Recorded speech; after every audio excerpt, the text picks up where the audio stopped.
we are different and we make a difference.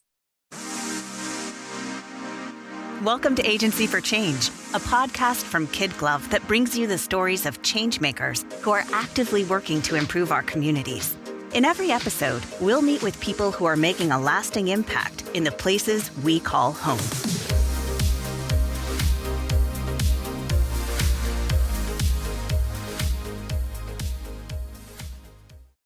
Hey, everyone. Welcome back to the Agency for Change podcast.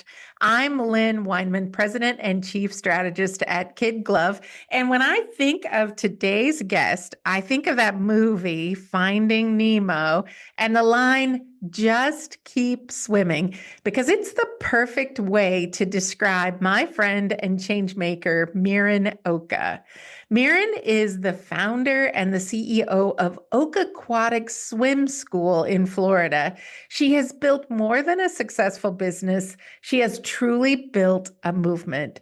From teaching thousands of swim lessons each week to becoming the world's first B Corp certified swim school to recently transitioning to 100% employee ownership, Miren leads with purpose, she leads with heart, and she leads with a steady forward stroke. So let's dive in. Miren, welcome to the podcast.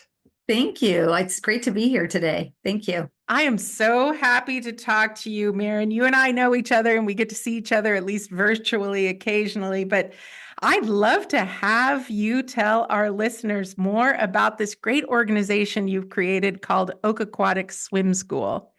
Well, thank you. Oca Aquatics is now over 31 years old. Wow. Started it in 1994. I was 22 years old and I was in college, actually. And honestly, I was working my way through college. I was getting my degree in biochemistry. I was going to go to medical school. I was going to become an orthopedic surgeon. And I found out I was pregnant. Oh, that changes things, right? It does. So I pivoted. I did graduate and I did get my degree, but I thought, I'll go to medical school later. Oh, and yeah. I opened this little swim school just to kind of get by until my son was older. He was a year and a half old when I started the school. Wow. So you were a 22-year-old new mom, single parent, Yes, entrepreneur, like any one of those, and you were finishing your degree. yes. Any of those things creates a lot of stress in somebody's life. How did you do it, Miren? Well, I think I was young. I had extra energy, maybe. But I also, it was kind of, I don't want to use this word lightly, but it was kind of survival. Yeah. I needed to make a living. I needed to put food on the table. So it was one of those, you just put one foot in front of the other and kept on going. And it was a great business. It was fun. I really loved what I was doing. I loved teaching swimming. And, I got a lot of fuel from helping the children in the water and then starting to hire people. And so it was a lot of fun too. Wow, that's fantastic. I think that's an adage in entrepreneurship, Miren. It's like you can't have one foot on the dock and one foot on the shore, right? I think. And that's the perfect analogy for you because you literally just had to keep swimming, right? I had to dive into entrepreneurship and I kind of had to learn it as I went because as a 22-year-old, my parents were immigrants and they'd moved to this country and they became business owners. So they owned restaurants. Wow. Food was amazing and the businesses were not because yeah, they didn't have good business skills either. And so I didn't want to go into business. I did not think that was going to be my calling. So now I found myself in business, but I really wanted to figure out a way to do it differently. So my son and I spent a lot of time in bookstores and libraries and I read everything I possibly could. I couldn't afford to buy the books. Yeah. So I sat there and we read our books together and I learned, and now what you can see behind me, I have a ton of books and I love books. And we read books on our leadership team, but I really have learned the majority from just reading, from listening to podcasts, talking to people, and really just, nothing from school. It's all been from self-learning. I love your story, Miren. And actually, people won't be able to see you because this is a podcast. But in addition to books, what I can see behind you is a lot of awards and accolades and things about your community. And I'm curious, could you just go into a little bit why the work you do at Oca Aquatics is so important to the community and the families that you serve? Sure. So, We do great work. It's really fun and it's rewarding, but it's also a necessary life skill. So we teach swimming and water safety to families in South Florida. And, it's really important because unfortunately, drowning is the leading cause of accidental death in children ages 1 to 4 in the United States. And it's very, very high in the state of Florida because we have water everywhere. There are pools, lakes, canals. Yeah. There's to water everywhere. So we really focus on the work that we do because it is so important. But the National Institutes of Health have reported that children who participate in formal swimming lessons are 88% less likely to be involved in a drowning incident. So wow, that's a big number, Miren. It's really huge. So we take our work very seriously. We take ourselves very lightly. So we sing and dance and play and have a great time. We want to make sure it's a positive environment for the children. And we have a lot of fun while we're providing these life-saving skills. And that's really important to us. That's amazing. So, Miren, I'm in Nebraska. You're in South Florida. I have 2 grandkids. It's unlikely I'm going to get them to one of your swim schools. Yeah. What's the perfect age to start your grandkids or kids in swimming lessons?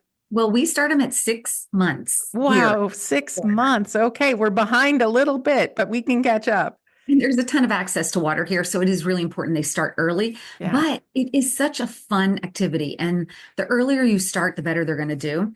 So I would encourage you to look at your area and see. You can look up usswimschools.org. Okay, that is a really great website with a lot of member type swim schools.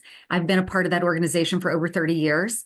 And they, you might find something in your area that is a member That's school. Great. They'll guide you on what ages they start, but children can start young. Wow, that's great advice. Thank you for that. So, Miren, you've become kind of famous in the last year. I've seen you in lots of national articles and on podcasts and speaking engagements, but you have transitioned your business to 100% employee ownership, which I think is really a neat thing to do. But I'm curious, what inspired you to do this, and what can you tell us about this arrangement? Well, yes, it has been quite an eventful year. Yeah. Yes. So when I hit about the 25 year in business, we just celebrated 31 years at the beginning of the year. That's just great. Yes, it's amazing. I never, ever thought I would be here. When I'm thinking back to that day, I found out I was pregnant. Oh, right. I would be doing, but around the 25 year mark in business, I started to think, okay, what is next? What is the succession plan? And my son had been working in the business for about 14 years, and he was amazing. He was great. He had chlorine in his blood. That's what we used to say. Chlorine in his blood. I love it. He was good at every position. He really loved the work that we do as a certified B Corporation, as a member of 1% Planet, all of that. But he didn't want to run mom's business. So at that point, we were being approached by private equity a lot. And I just started thinking, okay, what is next? What are we going to do? And I really thought I wanted to get it into the hands of my employees. So I spent a couple of years researching ESOPs, employee stock ownership plans, co-ops, doing it myself, DIY, phantom stock or, stock appreciation rights. I started looking at every possible thing I could do. And I was talking to a CEO from of a company, and he mentioned that he had just heard of an EOT. And when I heard that and I heard all the different parts about it, I thought, this sounds intriguing. So I jumped into that and I researched it. There were only 50 in the United States when we actually did our transaction, but it is a perfect fit for us. It's really, really great. And I have no regrets moving forward with this model. I love that. You have just dropped a lot of acronyms on us too. I wrote down ESOP co-op, DIY, which we all know, EOT. So tell me more about EOT. What does that stand for? Yes. What does it mean? The EOT is an employee ownership trust. Oh, okay. And it's trust ownership, just like an ESOP and an employee stock ownership plan. But instead of being a retirement benefit plan, it is a profit sharing plan. So at the end of every year, after all the debts are paid, after all of, you save money for whatever you've decided in your trust. We have an account where we put money aside for reserves. We have put money aside for capital improvements. We put money aside for different things. all the rest of the profit is shared amongst the team members that qualify. So amongst the employees that qualify. And the trust is extremely flexible. You can decide how employees qualify to be owners. You can decide, what happens if the company is sold down the line. You can decide all sorts of things like that. So in our trust, we put that our team members become an employee owner after they've hit 2,500 hours worked. Okay. So that's about 15 months of full-time or 30 months of working 20 hours a week part-time. So you can be part-time and be an employee owner at Oca Aquatics. That's kind of cool. That you've got to be unique in that measure, I would think. It's very unique. It's very different. And we actually counted hours worked when we did our transaction. So right now we have 50 co-owners. Wow. And we have some that are part-time, and I am a co-owner just like everybody else. That's awesome.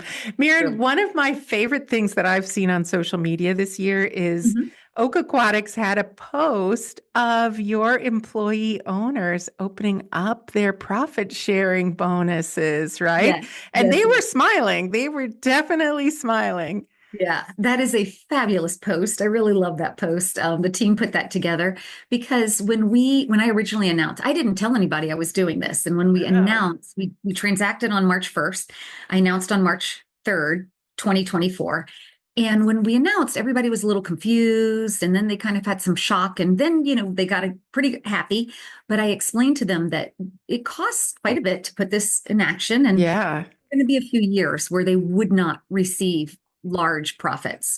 And so they asked, how much? What do you think? And I told them, you might get $17 in your first year. Yeah. And when they opened when they got their what they actually were going to get their profit share at the end of the year, it ended up being about 4% of their salary. Wow, that's nice. It was a nice surprise. It was a really nice surprise. And the way we've chosen to do it is they get half of it in a check, and half of it goes into their 401k. Oh, so very nice. Helping with retirement benefit planning, but also money that they need right now to pay for groceries and to pay for rent. And Miami's a tough town to live in right now. Very expensive. So we feel like this was the best of both worlds, helping them plan for retirement while giving them extra funds right now. Miren, when you said that, I was definitely thinking the social media post. I remember the people looked way happier than $17. So congratulations on being able to do that. So I'm really curious, what impact have you seen since going to the employee ownership model? Well, I think a lot of people ask me if suddenly now our team members act like owners. We had actually been working on this for years before we transitioned to employee ownership. So we have a culture of ownership. We call it our Own It culture. And we really want our team members to own their decisions, to own their mistakes, to own the results of their work. And we want them to feel like they have a part in what we're doing at Oca Aquatics. So we've been working on this for years, and we use that word, own it, all the time. Throw that word around all the time. So when we actually did the transaction and when they found out about it, they were like, oh, now I get it. This makes sense. One thing I know about you, and I think we've once again only known each other for a little over a year now, if that, but you are very intentional about what you do. And I can see that in this, and I really, really appreciate it. Yes. Well, one of the things that I was going to back up and let you know that we actually 3 years ago now, we worked a lot on personal financial literacy with our team members and helping them own their personal finances, helping them understand them. And then once they gain confidence in their personal finances, we opened our books. And so we practiced open book management for 2 full years before we transitioned to employee ownership. Really? Wow. So that was really good because now they really look at the financials in a different, they look at them differently. It's their money. So they help us manage expenses. They help us bring in enrollments. They're super motivated to, okay, how are we doing against the forecast? And they are really focused on, statistics and our dashboards and everything. So that has really helped a lot. That's amazing. I know there's a lot of business owners and executive directors right now that are thinking, oh my goodness, what does that feel like to completely open your books? I mean, what was that like, Miren? Well, we started gradually, very, very gradually. We started with personal finances, making sure they understood, how to budget Yes. for them personally, and then how it related to a business, and how personally you get your paycheck and the taxes are already taken out. In a business, you see all the money and ins and outs and expenses, and then you pay taxes at the end. We started on basic lessons like that first. Yeah. I think we did a little bit every week. We would introduce a little lesson, a little theory, and then we would show them our income and expenses. We are somewhat seasonal. So we do have this Oh, roller coaster. yeah. In July, August, we get a lot more money. And then in December, January, February, it's pretty quiet, or not quiet, but it's just More we're quiet, right? Yeah. Kids are so in school, parents are busy, holiday older, spending. but we're also closed for 2 weeks and we're paying our team members, Yeah. during that time. So it's we have higher expenses without the amount of enrollment. So we're teaching them about we're storing nuts for winter. In the summer, we're storing nuts for winter. We're storing nuts for winter. So it's every week we introduced a different idea, a different concept, and just gradually they built and built and built. And I think that if you did it all at once and opened it up, they wouldn't understand. The numbers are too big to Hmm. really grasp. But if you do little by little, and we started with enrollments, what can we do to get 5 more enrollments a week? Or our percentage is full in the classes. That was another big lesson. If we operate 50% full, it's not as profitable if we are 85% full, things like that. So we introduce those concepts, and we don't share salaries, but Yeah. we pretty transparent pay scale. We don't have any big secrets in the pay scale. So but other than that, everything else they get to see it now. Yeah. And what I heard you say too, it's something that you worked up towards. You worked up to getting yourself ready, you worked up to getting the team ready. It wasn't just one day you came in and said, "Let's open this up and share it out." Right. And that's what people think. When you become an employee-owned company, it's a light switch that you turn on and suddenly everybody feels like an owner. Yeah. That's not going to happen. Even if you're sharing a lot with them, it's overwhelming. You have to do it in baby steps. At least for our team, that was our experience. And it's gone really, really well. Well, congratulations to you. I love how you value and appreciate your team. As a matter of fact, I don't know if you know this or not, but and once again, we're on a podcast. Most people won't be able to see this, but your eyes light up, Miren, when you talk about your team members. And I really appreciate that about you. One of the things now we reference this beautiful bookshelf that's behind you, and people can picture plaques and accolades. But one of the things that's over your shoulder that I'm looking at is your certified B Corp Yes. plaque. And I know that you are the world's first B Corp certified swim school. You might even be the only one, I think. But tell me what that means to you and your organization to be B Corp certified. Yes, I mean, we were so excited when we received certification. We worked on it for several years. Yeah. I was first introduced to B Corp certification in 2016, and we worked on it. We took our we did the B impact assessment. And of course we, scored like a 50, and you Yeah. have to get an 80 to get certified, but it gave us some really great tools to work on. And the B impact assessment, we encourage all businesses, even if you don't want to get certified, it just gives you so many ideas on ways to Yes. get better and how you can become more energy efficient and how you can be better for society and better for your community and better for your team members. So we did that. We worked on it gradually. We created a little B impact team at work where they worked on it with us. And we got certified in 3 years ago. And now we're actually in recertification. Okay. All right. We just recertified Oh, congratulations. mid-year last year. So it's good luck. It's rigorous for anybody doing it. It's definitely worthwhile, It but is. it's not just something that they hand out like candy. Not at all. It's hard, and I think it's getting harder. I think you're right. I think you're Yeah. right. Yeah. After we got certified, another swim school in the United Kingdom received the Okay. All certification. right. And then we also were mentors to a school in Canada that became certified. So Oh, now that's three, fantastic. one in the US, one in Canada, and one in the UK. But I talk about it all the time because I think this is just it's such a great certification because it really does. It's rigorous. They don't give it to everyone. No.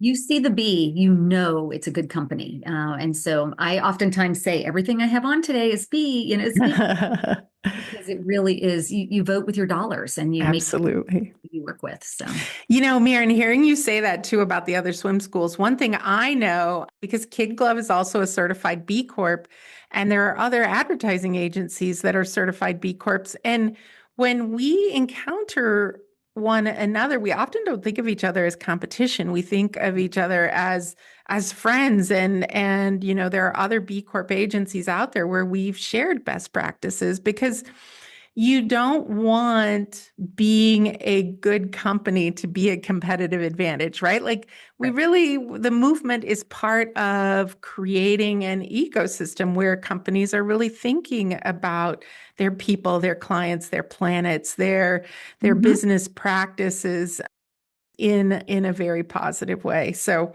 one of those key areas in the B Corp certification is environmental and social responsibility. I'm curious how those principles show up in your day-to-day operations at Oca Aquatics.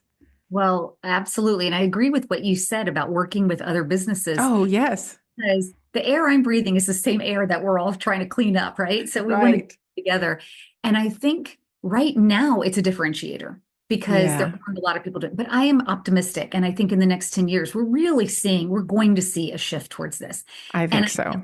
until, in 10 years, when somebody says, oh, we're B Corp certified, and they're like, isn't everybody? Right. I think consumers, with the younger generation leading, I think Mhm. consumers are going to demand it. I mean, the last number I heard is that 67% of Gen Zers are familiar with the B Corp brand. Mhm. Whereas, as you look at the older generations, it becomes less and less. But I think Right. Gen Zers know to look for the B, and I think it is just going to become a requirement to be Mhm. a product that people want to buy, or a service that people want to participate in. Yep, I agree. I agree. So, and we work on this every day. We really are, we use energy efficiencies that we learned when we were going through this process. Like we have swimming pools and we put pool covers on our swimming pools, even indoors. Most people do that. Oh, You do have a lot. I mean, it's like a 25% reduction in your electrical usage if you do things like that. And so there are a lot of tips and tricks we've learned along the way. But in terms of, the big project, we've used, LED lighting and water saving things. So smaller things that you can do today, low hanging fruit. But then we've also put solar panels on 2 of our buildings. And we've used UV light sanitation, ultraviolet light sanitation in some of our pools. And they're bigger ticket items, but they yeah. actually reduce our energy usage and they reduce the amount of chemicals we use. So we do have a cost savings as well. And in terms of social, we deal with people. That is Yeah. it's our product, it's our who we're serving, it's the community. So we do a ton of community events. Just celebrated our 31-year anniversary, and we did it in one of our parking lots. Mm. Huge environmental fair. We had a lot of our 1% for the Planet partners, nonprofit partners. They came out, played games with the kids, and we had 1,000 people show up in 3 hours. Wow. Congratulations on that too. Thank In addition you. to the anniversary, that's a lot of people to come and A lot of engage people, with and you. that shows me the community is interested in this. Yeah. We didn't even go into the pool. Like it wasn't a pool party. It was an environmental parking lot party. And it just shows me we gave away plants and little seedlings and kids could plant in the community garden. We have a community garden on one of our sites. But that shows me that people are interested in this. Yes. And so, that was really great, for the community. It was great for our swimmers, but we also do a lot of volunteer projects with our 1% for the Planet partners. We go to the beach, Yes. we do beach cleanups, we do zoo projects, and we have a ton of engagement with our team, and they get to bring a friend. And oftentimes those friends end up applying for jobs Oh, because I love it. the environment and the culture. So it's a win-win. I mean, it's great for us because that's how we recruit team members. So it has been really interesting, this whole journey, and to see all of this environmental and social responsibility, but how it pays off for the business. Yes. So, yeah. People ask me often, Miren, as I'm sure they ask you, like, how do you do it? Why do you do it? Why do you go through the process of becoming a B Corp? But really, the principles of being a B Corp are also the principles of being a good business, right? Like you need to have good business ethics, otherwise it will catch up with you. You need to take care of your employees because replacing employees is very expensive and they're the ones that are delivering your product or your service. You need to take care of your community because that builds goodwill that drives in future employees and future customers. I think you need to take care of the planet so that you can continue to operate in the environment in which you've been operating. So I agree with you 100% there. And you've mentioned 1% for the planet a couple of times, and you and I both have a mutual friend, Kate Williams, who's the CEO of that fabulous organization. Can you tell us a little bit about your experience with 1% for the planet? Absolutely. So we are business members of 1% for the planet, and that means that we donate 1% of our gross annual revenues to environmental causes that have been vetted by 1% for the planet. So if a nonprofit is certified by 1% for the planet, that means someone has looked at them, someone has approved them. Yeah. Organization that is doing real, good work in the community or on the planet. So we love having that organization to help us vet where we're going to spend our dollars. We have a Gifts for the Planet program at work. So our team members get to help us decide how we spend the money. Nice. And on our birthdays, we donate money to the environmental partner of their choice for their birthday. We do it for our anniversaries. We do it anytime we send out a survey to our team members or to our families. They get to select an organization where we'll make donations in their honor. And we love it. We have a good time. Like at this party that we just had, the 31-year anniversary, every person who walked in the door got a little ticket and put the ticket in the fishbowl. Very nice. Had little environment. We had nonprofits near the fishbowls and they got to choose. Well, I want my money to go to Dolphins Plus, a marine mammal resource center, or they got to choose where they wanted their donation to go. So we have a good time with it. And we're educating the community about it too, because we want everyone to understand the good work that 1% for the planet does. That's fantastic. All right. So since you've mentioned nonprofits, I do want to ask, because I know that you have founded a nonprofit, Ripples of Impact. Can you tell us a bit more about the nonprofit and its mission and really how it connects with your work at Oca Aquatics? Yes, absolutely. Well, last year was kind of a busy year. We did the transition to our employee ownership trust. And I've always had this dream of doing a nonprofit. And I had the name in my mind, Ripples of Impact. And I thought, well, let me just do this. I opened it in July, but I had heard that it usually takes a long time to get. Oh, yes. It can take up to a year sometimes. It took us about a month. Of course. And I thought, oh my goodness, this is too fast, But what Ripples of Impact? Ripples of Impact, ROI, is nice. I didn't make that connection. ROI. I love that. It's the return on investment of using business as a force for good, and it creates ripples of impact. And so we do, of course, we have swimming. We have 2 arms, or we have 3 arms of the nonprofit. One is environmental. One is social, and we teach swimming lessons in underserved areas. And then one is on financial literacy, because we have seen with our own team members that when we give them the power of financial literacy and we see them paying off debt and buying homes and buying cars, it just helps them so much. And so we are doing a lot of work with financial literacy. And then we're also doing environmental education to underserved areas that don't necessarily have resources or don't have the exposure to understand the impact of the environment. So we're having a lot of fun with it. We're actually officially the week that we're recording is Miami Climate Week. Oh yeah. We have an event on Saturday where we're doing in our parking lot again, and we're giving out seedlings and plants, and we're talking about the impact of the environment and how to prepare for hurricane season, things like that. Yeah. That's fantastic. Congratulations on that and so many other things. So I'm curious, Miren, you've done so many things, but I'm thinking about your B Corp certification, your employee ownership. What advice would you give to other owners, business owners that are thinking about going down that path? Sure.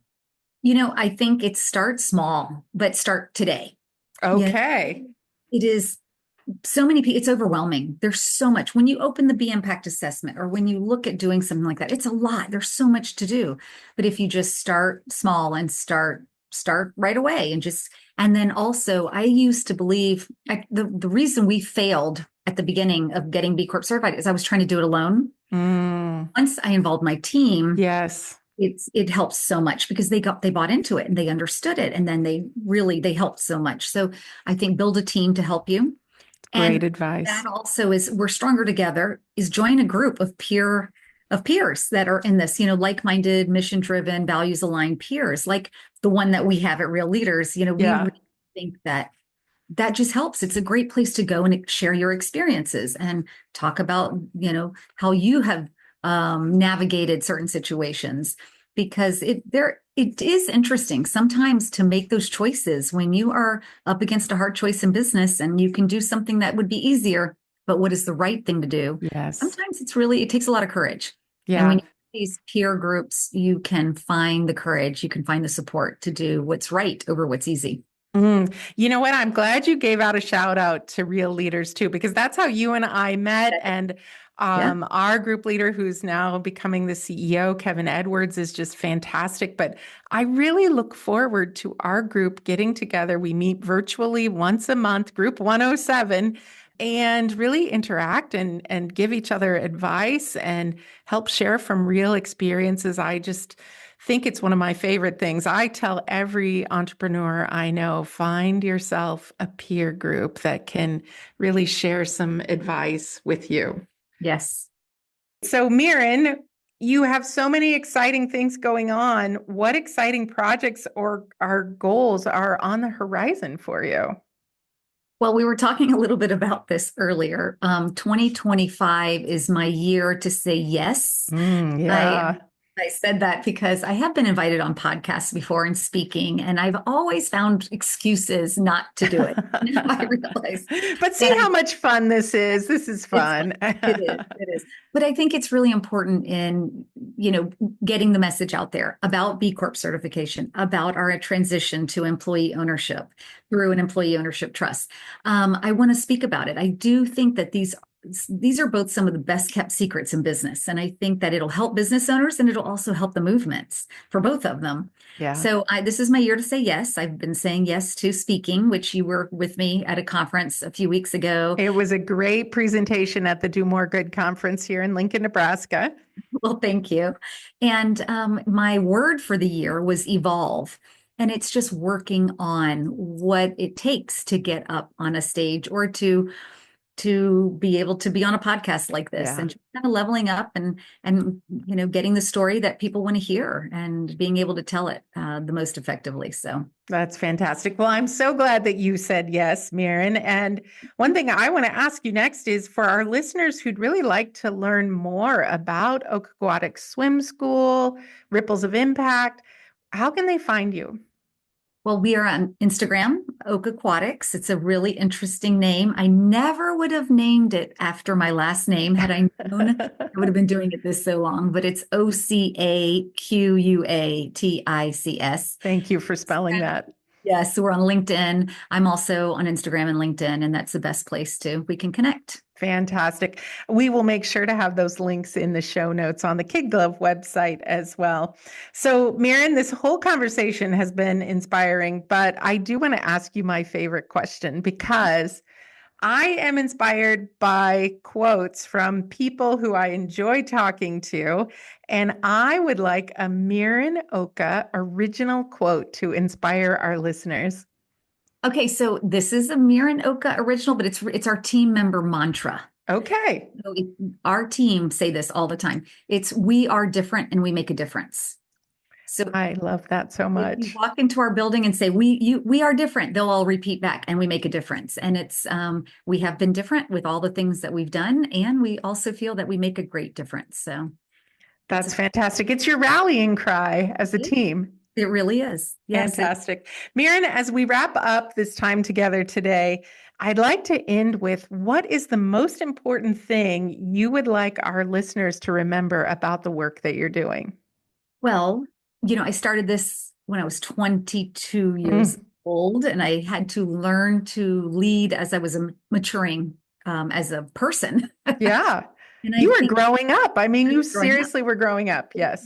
Yes. So I think that there's value in knowing that we're always learning and we're always growing. And it's really important for everyone to continue to read, continue to listen to podcasts, continue growing from each other, and also giving yourself grace, because I had a lot of mistakes early on in my business, and we call them learning moments now, but those learning moments helped me to see that I could trust my team, my young team members, to make their own learning mistakes, their own learning moments, and I think that this has really helped us to grow the business, is to give grace to our team members as they're growing, but we're always growing and learning together. So it really has been a journey of learning over the last 31 years. Wow, that's fantastic. Miren, I have loved this conversation with you. I fully believe the world needs more people like you, more organizations like Oca Aquatics. And I just thank you for taking the time to be here today and for saying yes to the invitation. Well, it's been my pleasure. Thank you for making it easy, Lynn.